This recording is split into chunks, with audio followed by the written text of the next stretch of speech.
आताच्या घडीची मोठी बातमी आपण पाहतोय सांगलीतून। सांगलीमध्ये चांदोलीत अतिवृष्टी झालेली आहे। वारणा नदीचं पाणी आता पात्रातून बाहेर पडतंय। आताच्या घडीची मोठी बातमी आपण सांगलीतून पाहतोय।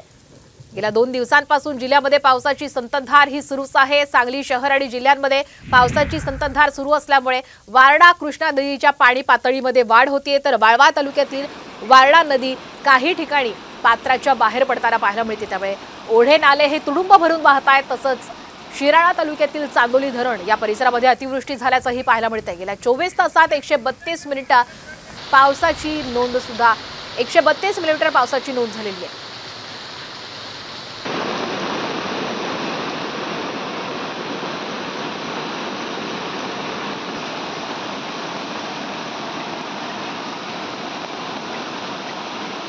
तर आपण सांगलीतली ही महत्त्वाची दृश्य पाहतोय। सांगलीमध्ये पावसाचं थैमान पाहायला मिळतंय आणि त्यामुळे सांगली शहरात